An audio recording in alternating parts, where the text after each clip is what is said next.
Today's lesson, Proverbs 14, 8 through 15.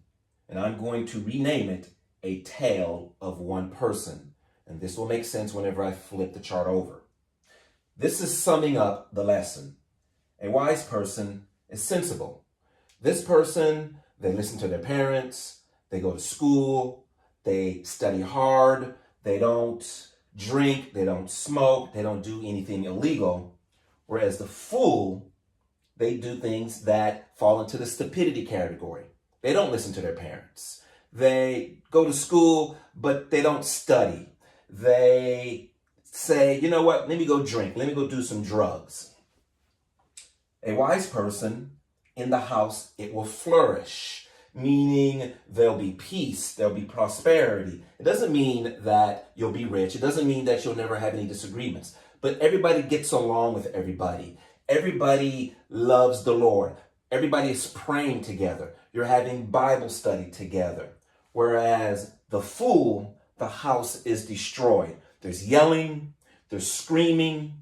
The kids are openly disrespectful to their parents. A wise person is enlightened.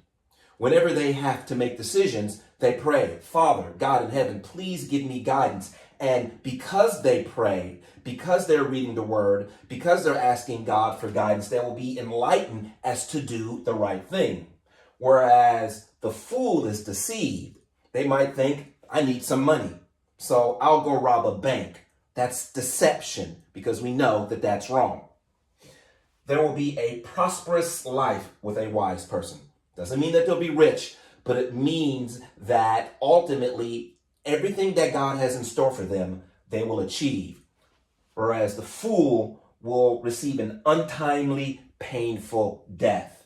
Going back up to deceive, they decide to go rob the bank. They may get away with it, so they decide to rob another bank. Ultimately, people are shooting at them. They go to jail. Their parents are disappointed, and it just leads to a very quick and painful death.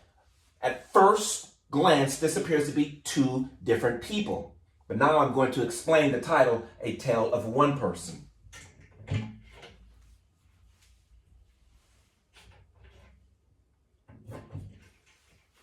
Solomon wrote the book of Proverbs. And this lesson, where we have a wise and a fool, unfortunately applies to Solomon. Because at one part of his life, he was wise, but then he did some foolish things. So let's look at the wise things that he did. He asked for wisdom. God said you can have anything you want. And 1 Kings 3:9, Solomon said, God, give me the ability to discern right from wrong. And God was pleased with him. And he said, because you did not ask for riches and glory, I will give that to you anyway.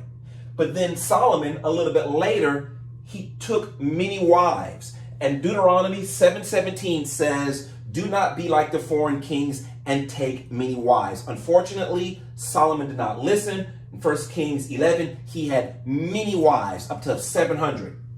Going back to his things that he did wise, he had a wise ruling. Right after he asked for wisdom, 1 Kings 3:25 tells us of a story of two ladies coming to Solomon with a baby, and both of them claimed that the baby was theirs. And Solomon said, I will solve this dispute. Cut the baby in half and give one part to each lady. Well, the true mother, who truly loved the baby, said, no, don't do that. Give the baby to the other lady, because she truly was the mother. She truly loved the child, and she would much rather the child live with somebody else as opposed to split it in half, ultimately killing it. And so ultimately Solomon gave the baby to the woman who said, give the baby to the other woman. But then, going back to his foolish decisions, not only did he marry many wives, he married foreign wives. 1 Kings 11 told Solomon, do not marry many wives, and don't marry wives that don't believe in God Yahweh, because they will basically lead you astray. But nonetheless, Solomon married many wives. Let's go back to one of his wiser things that he did. He wrote 3,000 Proverbs. This book, the book of Proverbs, is for the most part attributed to Solomon. 1 Kings 4:32. 3,000 Proverbs. He is attributed to be the author of the book of Ecclesiastes, the Song of Solomon. So he wrote a lot of the books, 3 of the books that we follow and we read today in the Bible. But at the same time, he also fell into idolatry. This is worshiping false gods. This is again in 1 Kings 11. So not only did he marry many wives, but these wives were foreign wives when God said, don't do that because then you'll start worshiping their gods. This is what he did. He started worshiping their gods. And so the point, or one of the points is, don't think that because you're wise, you can't do foolish things. And at the same time, don't think because you are doing foolish things that you cannot be wise at times. So this goes back and forth. Now you might be thinking, well, I do unwise things all the time. Am I still saved? Romans 10:9 says, if you truly confess with your mouth and believe with your heart, you are saved. You must truly confess with your heart and believe.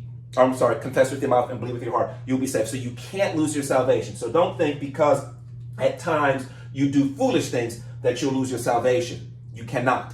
You will suffer the consequences, but you will still be saved if you truly confess and believe with your heart.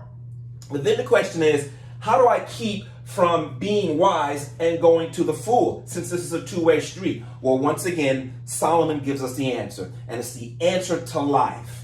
Ecclesiastes 12:13.